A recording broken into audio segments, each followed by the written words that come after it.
Hey guys, what's going on? Shaw here, and today in this video we're going to break down my group's 23 SBG run we finished up last week. The affixes for this key are going to be Fortified, Bursting, Explosive, and of course that Thundering for that Season 1 affix. We're going to just walk through everything that we did right, wrong, kind of what was going through our head, group composition, certain plays, strategies, and just kind of nerd out over this key for the next, I don't know, 30 minutes or so. Now, what I like about this run is that it wasn't a 2-chest. And I think it goes to show that even like higher keys, like 23s and higher, can really be done just by holding W for the most part. And SBG is definitely one of those keys. You can definitely pull more aggressive. SBG is well known as kind of the 2-chest key. It's pretty easy with at least high enough level of damage and aggressive enough routes that you're actually able to 2-chest this. So it's a very easy key roll up. Everyone always looks forward to this. So we missed the 2-chest by a minute or two, I think, if I remember correctly. Regarding my talents, I'll leave them in the description below. If I remember, I'll throw them up on screen really quick. But I'm pretty much running your standard like Weapons of Order Bone Dust Brew build. So just playing really aggressive for damage. I'm only playing light brewing, I think, though, instead of training. But first pull, we have a rogue. So we could have shrouded this if we wanted to, but our routes really been... We normally don't play with a rogue, so we end up just doing a hold to W strategy. The priority in this pull is making sure that this Bone Mender goes down. Typically, as a tank, I get the first kick on the first Shadow Bolt, and then after that, we can save stuns or CCs or just kicks for the Shadow Mend. Now, these mobs, they cast Void Slash, and Void Slash does a ton of damage to the tank, and it's magical. So I opted to use a Diffuse Magic on that first pull. You see a lot of Brewmasters and a lot of other tanks take a lot of damage from these Bone Mender dudes, or not Bone Menders, reanimated bones. So you need to be super careful on that Buster. I tried to get a Paralysis here thinking that that was the one that was going to port away, but it was not. For our Rested, he could have dropped an Ner'zhul, but that's okay. Now this pull fucks. It's just a lot of heavy damage, so I opted to use Dampen Harm there. We're now trying to build up a big Celestial Brew, so when it comes off of cooldown in roughly 10 seconds or so, we'll have kind of a juicy little bit of healing. I then use Ner'zhul. I use Dave, as some people call him. And as the pull starts to die, we're feeling a little bit healthier. I don't think I end up using Fort Brew, if I remember correctly. But like I said, this is a very hold W strat. We used to snap mobs through the floor, but they fixed that for the most part. You used to be able to do that using Shocking Disclosure, but not anymore. And then we're going to just do these spiderlings. This is another pull that you can snap down typically by just jumping down as long as as long as you have enough like established threat. But I've seen some of the skitterlings actually get stuck up here, and then you're stuck in combat until pretty much the first boss dies. So if your healer needs mana, or you need a combat break, or you need to res because someone died, you won't be able to do that. So it's just, again, we're playing it nice and safe here. Also, I've realized at this point that my Bone Dust Brew button wasn't my macro, so I needed to open up my macro page and do that. So that's what you're going to see me do after this pull. Oh man, I'm watching this footage back. I'm so excited, or I'm so happy that Explosive Week is over. It is not a fun affix to deal with. I see a lot of people asking me why my Blackout Kick changes whenever I use it to Tiger Palm, and like what's causing that. So if you look at my blackout button in the lower, portion of my screen, you'll notice that when I do happen to hit it, it will turn into Tiger Palm. There is a cast sequence macro that I've set up. I've left it in past videos, but if you just ask me about it, I'll link it to you in the comments below. So maybe I'll just leave it in the description. Maybe that'll be easier instead of having you guys ask for it. Again, this with the triple bones, the reanimated ritual bones here, these guys, again, they have a lot of magic damage on that Void Slash, so you either want to stun it. I'm placing a Ring of Peace for the Rogue's boon, because I don't want to keep getting hit, but I want the Rogue to be able to boon. Like I was saying, it's a ton of magic damage, so you need to be aggressive. Like, use Diffuse Magic. It's one of the strongest things that we have in our kit. Make sure you're getting Celestial Brews when you don't have cooldowns up, and if you need to, kite. It's simple as it is. So as you saw, I just rolled backwards, and we got ourselves in a good position. Our Rested Druid's already drinking for this fight. Despite it being a 23, it is going to do a lot of damage to our group, so we need to be super careful on those Whispers of the Dark Star. Now, one thing I'm going to try to do I don't recommend doing this if you're not comfortable, but I'm going to try to start holding cooldowns towards the end of the fight. Someone in my stream chat posted, "Want to become famous? Upgrade your stream on vk.cc." So yeah, if you want to become famous, check out that link. This fight has a really interesting spell queue system when it comes to the Dark Communion plus the Whispers of the Dark Star. So Whispers of the Dark Star in this fight do a ton of damage. It's just like ton of AoE rotting damage. Now, the faster you kill the ad, you have a chance to push Whispers before the Dark Eclipse or after the Dark Eclipse. Ideally, if you can, at least this is what we do, is we try to kill the ad as fast as possible because we like the Whispers before, because that gives the healer some time to top players up before we get the Dark Eclipse. When you have it right after, people are low health already, and then the Whispers comes out following that Dark Eclipse, and we take a ton of damage there. Now, luckily it is a fortified week, but we had issues on tyrannical weeks where we would have bleed out. We're swapping to the ad right away. The main reason is, like I just said, we want to kill the ad as fast as possible, but also, as a Brewmaster monk, I am providing the Mystic Touch debuff. So just me even like looking at the mob basically and hitting it with like a Chi Wave or even a Crackling Jade Lightning will give it that Mystic Touch debuff, increasing the physical damage that is taken. So you're going to get the benefit for the Hunter, the Rogue, Demon Hunter like melee swings, and of course if our Rested Druid decides to do any kind of kitty weaving. So again, that Dark Eclipse followed right by the Dark Eclipse is just super, super nasty. So you need to be careful of that as a healer. As a tank, you need to use defensives. It does a lot of AoE damage. And that's why things like Avoidance is really good. So Spear comes out again. I think this might be our last ad. And we're just going to swap to it, kill it as fast as possible. Of course, rogues are super meta because they can just kidney shot every single one. We're going to try to stack back up here just in case we get the Whispers first. So we get the Dark Eclipse. Now, what some people don't know is you don't have to stand on these like circle runes. You can stand anywhere on this line to actually mitigate that damage. Just don't step on and off of it. So Whispers comes out. We're trying to stay stacked in the F-Low. And at this point, I have all of my cooldowns available for the next pull. The next pull is going to be pretty aggressive. It's really big. It's like 6 targets. So yeah. Last Dark Communion comes out. We're actually just going to tunnel here. Depending on your group damage, you can feel pretty confident that you can just tunnel. You have about 15 seconds to do that health. Honestly, too, she only heals for about 10%, so you can also just let her heal. It's not the worst thing in the world. It's not like she heals back to full. That would be obviously insane. We're looking really good going into this. We have Boon available. We don't have any DPS cooldowns. We'll have meta in like 20, but Brewmasters do a ton of damage. So what I'm going to do is I'm going to kick the far ad to bring it up the hill, and then we're going to stack it on one of these Dominators. Now, I've seen a lot of people ask about this and why melee or like people in your group might get meleeed or hit by the subjugated souls. Now, that happens because while these Dominators are channeling like their infinite channel, they are counting as pets. So if someone rips threat on one of the Dominators, they're going to gain aggro on the subjugated soul. It's kind of like a weird double threat table thing.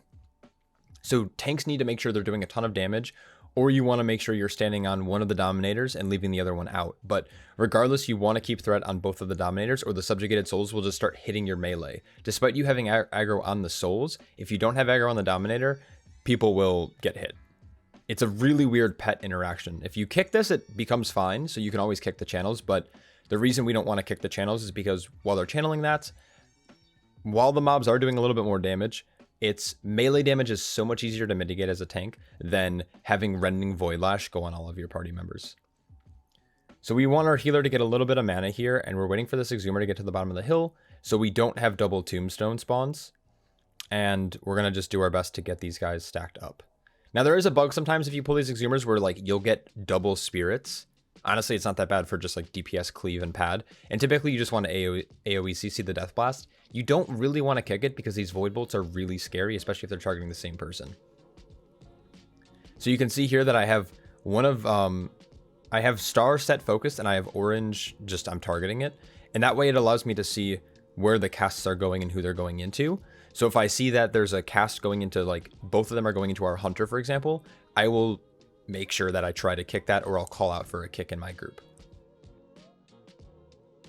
And once one goes down, we know that we're pretty safe. The last one should bleed out here in a second, and then we're going to go right into boss. Now, we can avoid these tombstones by walking up against this wall. I see a lot of pugs just walk right over it. You want to avoid pulling them. They don't give count. Yeah, they don't have a lot of health, but it's a time sink when you have to kill extra mobs that don't give percentage. And what's really nice about doing this, too, about chaining right away, is that I have a ton of Celestial Brew or Purified Cheese Stacks. You can see that I'm at 7. Now I'm at 10. Void Blast comes out, I pop Celestial Brew, and I pretty much mitigate all of that damage from that frontal. Now, regarding the Void Vortex, he's going to port away, typically towards a range player. Our Rested Druid baited it there. And then this pool, it doesn't do any expiration damage. So if you happen to be in it when it like finishes the cast, you don't take any more damage. It's just dot damage, basically. And most melee are going to be super fine. We're staying down for a second because of Thundering. I didn't want to get stunned. And then we're going to we now have a damage buff. A lot of people don't know that. You'll see a little buff up in the right-hand corner. It's like a little man flexing. Has 10 seconds left, a little blue and brown icon. Kind of looks like a giant piece of shit, but it gives you like a 40% damage gain for 20 seconds after you kill your soul. So you want to try to save a couple of, once you click that, that's when you really want to kind of push out your damage. There are some groups who like lust the first trash pull in this place, and if that's the case, you might have lust coming back up for this boss. And then if that's the case, you can save lust for that phase. We're going to just pull him out of these kind of pools, and we're just hanging out. So luckily, I was able to take a little bit of damage during the intermission, so I was able to build up a nice fat 10-stack Celestial Brew to make sure that I don't have to be healed. Now, it's hard to see because I have my meter set to overall instead of for this encounter, but typically, if you're really good about your Purified Cheese Stacks and your Celestial Brew usage, you'll typically beat the healer on this fight. There's not a lot of group damage that ends up going out. So yeah, you can see that me and the DH just stood in that pool. All right, so now we want to make sure that we're going to kill this ad as fast as possible. I'm going to opt in to use Exploding Keg down here just to kill the boss. Or not the boss, the mini-boss. Mini-ad. There we go. I'm triggering that tombstone on purpose because once the boss fight ends, all current active souls will just disappear. And if we try to pull the next pull while that tombstone is still there, the Exhumer for some reason like is able to hit it, despite there being closer tombstones. I'm not really sure why that's happening. I'm not sure if it's a bug or whatnot, but we want to not have to deal with an ad that's 40 yards out, casting Death Blast on our friends. Again, keeping threat here on both Dominators is really important. That's why I'm standing right in between them. It's not the most optimal thing to do for Cleave, but most classes should be able to hit them. They do have less health than the souls, though. So you don't need as much Cleave hitting them. Now, realistically, I could just tank on top. Or we can kick one Dominator and just make sure that we're kicking it. But Void Bolt, again, is really scary. And there's another Exhumer right behind us that we're going to end up pulling here in a second. Once this first Exhumer goes down. Explosive Orbs. Dude, I hate this week. So you can see that it's active in the pull. I'm going to come out. I don't have a kick for it, though. We end up getting our Hunter's Kick. And now we're just going to focus the Exhumer while we cleave down the rest of the stuff. So again, it's a lot of physical damage. We're trying not to use like Leg Sweep because, again, we don't want to interrupt those Dominator casts if we can help it. Now, if you are losing threat, if, a DPS rips, it's better to throw the Leg Sweep to prevent them from dying if you want than trying to fight for threat. Luckily, this pull, though, the respawn point is in the boss room that we just killed, so it's, 10 feet away. So you can always let your DPS just die in body run. Alright, this man goes down. And now, for the next pull, the biggest thing here is kicking Spider. So what I'm going to do is I'm going to set focus to it. I'm the one watching it, and then the rest of our DPS will make sure that they're locking down bats if possible. I'm going to, I don't even have Exploding Kick here. So I Boneless Brew, I get the kick. Helping with explosives. When you pull these spiders on explosive weeks, it gets really scary because sometimes it front loads all the explosives. Like you can see 3 that just spawned right there. That's annoying. Our healer's doing his best to help out. Once the little skitterlings die, do we pull down the hill? I think we pull down the hill. Yeah, so you can see our Rested Druid it's hard to see because I'm super spastic with my camera movement. He went down and he grabbed the little spiderlings and then he died because of it. Normally what happens is he runs down, tags them, and then I get threat on them, but for some reason he just got meleeed to death. This little platform's really weird too. You can see that the spider was kind of spazzing out for a second. Our healer's also dead, so I'm trying to help out with explosives as best I can. And yeah, that was a scary pull for us. When you have a healer go down when there's a lot of group damage, it's annoying. Also, spiders fuck. The big guys melee so hard. I wish I wasn't showing healing done overall and I was showing healing dynamically for each pull. I didn't really realize it. I said focus to orange. We have someone else watching star. And then we're just focused on explosives as soon as they start spawning. So you'll see... I don't remember if a bunch spawned at the same time or not. There it is. Nice. Spiders go down actually before any really spawn. Exploding Keg is super powerful in this dungeon because you just delete spider packs whenever they spawn. And then essentially what I'm doing is I'm slowly trying to inch towards the spider. You could pull these guys into the giant worm. Did I say spider? I meant worm. We're inching towards the worm just so we can like optimize cleave a little bit. I don't know if I pull in or not. I think we're just waiting. 2-target cleave isn't super effective, but I think that's all right. Last set of kicks. And yeah, that's pretty much it. I keep checking my bags because I'm checking my potions. Big ol' follow from Newlander during this run. Fucking legendary. So I missed the tag on the spiders. I meant to pull it in because our rogue has boon. But we'll get the spider on the next pull. So I put down a statue hoping that it'll tag him. But just in case, I end up using a chi wave. And that should pull them in. And then I'm going to start, I think, with a leg sweep. We're going to leg sweep the first set of casts, which should put that on an internal cooldown, meaning that they won't cast it again for 15 or so seconds, 10 seconds. Maybe it's shorter than that. And then we're going to just have Chaos Nova. We're going to basically just chain CCs here. Unfortunately, I missed the ring because it went into the water at first. I'm going to start taking a ton of damage, so I'm going to opt for that Celestial Brew. I'm not sure why I'm sitting on Weapons of Order. Kind of strange, if I'm being honest. This is a really good pull to use it on because it's 5 targets. It's not as efficient if you use it any, otherwise. Now, the big thing here with the worm is that I'm trying to aim it kind of along the edge of the line, so melee typically can stand kind of perpendicular. Is that the word? Yeah. To the worm and the edges, so they're always in a safe spot. You'll see that here on this next pull. Once again, we're just going to do the worm by itself. So I'm aiming him towards the boss room, and then I fall in. I forgot about this. I was trying to get all fancy with it, and then that almost even hit me, so we get up pretty quickly. That's not my proudest moment.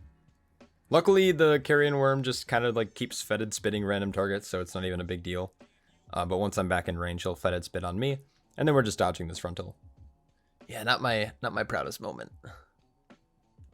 Now this mob is really inefficient. Typically, what people will do is they'll pull like that spider pull at the start of the bridge into the first worm, and then you can pull bats into second, which is very efficient.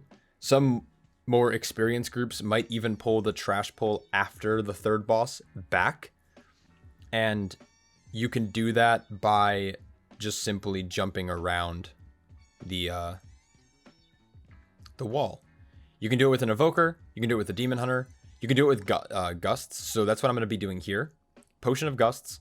We're going to jump, and then we're going to use the potion of gust. I set up a transcendence as well. Now, something to keep in mind with this pull is that if you pull it before the boss, there's a ton of little skitterlings. So you're going to get a lot of free like extra pad damage, but you're also going to get a little bit extra percent if I'm not mistaken.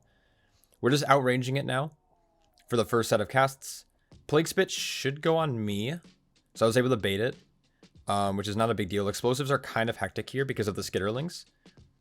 We have assigned kicks for orange and triangle. Again, why am I sitting on Weapons of Order? Fucking dummy. I should be smashing that shit on cooldown. Dampen Harm just faded. Again, these pulls are really scary for the tank. They do a lot of melee damage when you're getting kicks. Brewmaster's Rhythm Drop. Dude, why am I playing this pull so bad? So our general idea is to actually save Lust for the 2 elementals. We probably could have sent it on this pull, but the double elementals like earlier in the week were giving us a lot of issues in like a 24, and we wanted just to play it safe. So we're like, well, let's just save Lust. We'll save our CDs towards the end of the fight, so we have all of our CDs coming up right for that elemental, and then we'll Lust. We'll just blow one up, and we'll be chilling. Those elementals fuck. There's a way to line of sight, but we are kind of bad at the game, and we struggle with line of sighting. We're just waiting for our healer to get mana, And then we're rolling in. Or do we lust this? I think we lust the I think we lust the Void Elementals. So that's a big benefit of doing that strategy that I just did. When you pull the trash after the first this boss, you basically go from boss to elementals, which allows you to actually, it allows your healer to get like mana. It allows your DPS to kind of sit on cooldowns if they need to towards the end of the fight to go in right away. Because what typically happens is you go into that pull at the bottom of the stairs after this boss, people get baited into using their cooldowns, and then you get to the Void Elementals and you have nothing. And then you just get slapped. Like I said, the Potion of Gust is really powerful for doing that little skip. But you need to be able to make it back. If you jump into the water, the mobs will snap and instantly kill you and while you're pacified. So, like, if you have a priest in your group, they can life grip you back. A monk can transcendence. Obviously, players who can double jump. I think rogues can do some weird type of, like, shadow step tech, but I'm not really sure. They have to use a Potion of Gust to get over, but then one of your group members can position themselves for a shadow step, but I haven't tried that. And then the big thing here, like, whenever I pug this key, I get really frustrated, but be in melee. If you're not in melee, these bone pools on the ground, the corpse throw up or whatever it's called, the necrotic pitch, you can't hit the boss, and melee can't hit the boss, and that's why this boss takes so long. I mean, it still takes a long time because it has this little phase where it like goes underneath the water. If you don't have melee hitting the boss because, you know, your range is sitting in the middle of the room because he can, because it's like a luxury, the boss is going to take 30% longer, and this boss is such a slog. There's also still a ton of abilities that don't hit the boss unless you're standing right underneath him, and that's also really frustrating. I think Demon Hunters have an issue with that, with their Blade Dance, I'm pretty sure. Their Blade Dance / Annihilation, like, won't hit them unless he's right underneath. So just be mindful. If you're a range player, or if you have range in your group, make sure they're in melee. You need to move in right after the body slam, because that's normally when that's when the necrotic pitch will come out. You typically get one before each inhale once you start this phase. Sometimes he'll like oddly spell queue, and he'll also do one right before he submerges, but it's hard to know obviously where that'll go. So this one's a really good bait. It's right in melee. Now our Demon Hunter and myself will be able to actually utilize our full damage on him.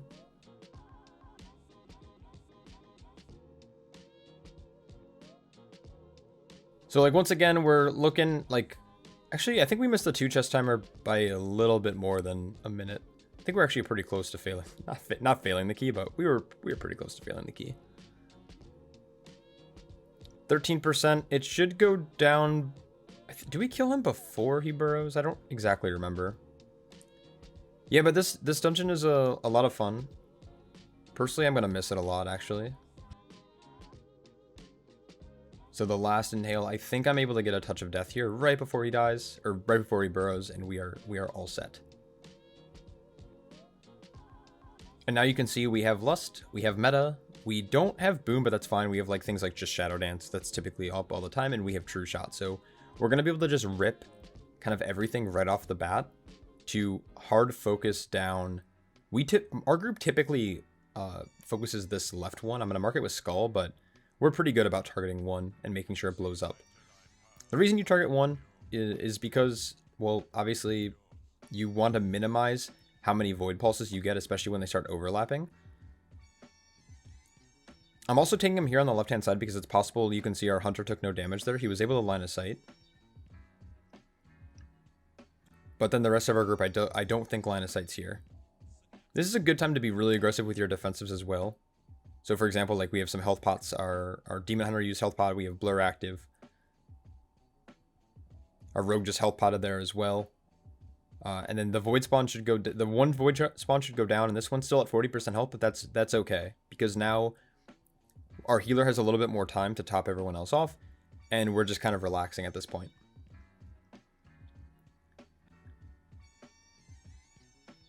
It's really good on explosive weeks to recognize when your healer's busy. Like, this is definitely a scary pull for healers, period.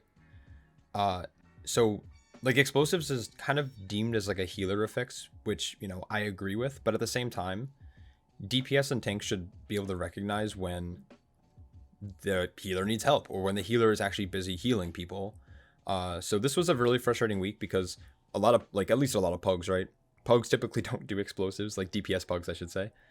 And then there's also bursting. So like DPS have to have a lot of control this week. It's not just a healer fix in the sense where it's like healers have to deal with bursting and healers have to deal with explosive as well. It should be kind of a group effort. DPS should slow their roll when, you know, mobs are dying and bursting is kind of out of control. Or DPS should know, like, okay, this is a point where the healer's having to do a lot of throughput or there's a lot of movement going on. So let me help out and tag an explosive or two so the healer can focus on what they need to do. And that's kind of the name of the game. So Ner'zhul is a pretty basic fight. There's a couple new, like, little nuances about this boss. The walls will ever only spawn on the north and south end of the platform. So if you look at your minimap, you can actually know where walls are. So that means your ranged DPS want to bait these omens of death, on the east and west side. And our range right now are doing a really good job at that. You can see that the three are kind of clustered up towards the, I think that's the east side. And then we're always going to typically target second, or one in from the edge whenever these rituals spawn. I'm going to use Shocking Disclosure here, a little bit for pad. I just don't find, if I don't have like big CDs rolling, that a potion of like just a main stat potion is going to be sufficient. So I like to just use Shocking because it's basically free damage. And I have the embellishment that gives me basically duration. So again, basically as soon as the wall finishes, our ranged DPS will kind of tuck up towards that edge, right behind the mob that we didn't kill, the Ritual of Bones. And then they start baiting these Omens of Death. And then we pretty much flop sides every time, depending on if it spawns on the north or south. So you can see that the three spawn there, and then the wall will spawn shortly after. It's always going to be 3 Omens. The wall always spawns after 3. Sometimes it spell queues the Malevolence before, sometimes it's after. But now that all the Omens are on the right-hand side of our screen, we can just focus on staying on the left, and we're going to be kind of chilling. Now, we do want to be extremely careful because the wall, if you clip this wall at all, you're dead, period. They giga buff the wall. They also made it longer, I'm pretty sure. And then another note for melee and for tanks is you want to try to position yourself on the opposite side of where your range are positioned, because what this will do is it'll minimize the amount of movement they have to do from Malevolence, because it'll be facing away from them. When you have an Omen like that and then a Malevolence facing them, it gets pretty chaotic and they lose a ton of uptime. And that's just something you want to be careful about. And that's pretty much it. It's just this kind of simple dance of, you know, bait 3 and then swap to the opposite end for the wall. And then your range will stay on that side. It's a lot of range movement, so normally our Hunter's one of our top DPS in the keys run fights, but typically on this fight he falls off just a little bit, but connects a Certified Blaster. We could have probably tunneled at this point, but we end up just playing it safe again. I think we missed the 2 chests by 1 minute and 19 seconds. Not too bad. It turned into a 24 Azure, I think, which was big F for sure. But yeah, that was the run. Very straightforward. I don't think it was really... Was it IO? I didn't even see. A little bit of IO, but I'm pretty proud of this run. It goes to show that you can kind of hold W, and as long as your route is clean, you can time anything. So that's your little motivation for the week. I'm glad the week's over. I hope you guys learned something from this video or found it engaging. If there's any strategies that you do that you'd like to share down below, feel free, and I'd love to read them. Anyways, hope you guys enjoyed, and I will catch you guys all in the next one. Peace.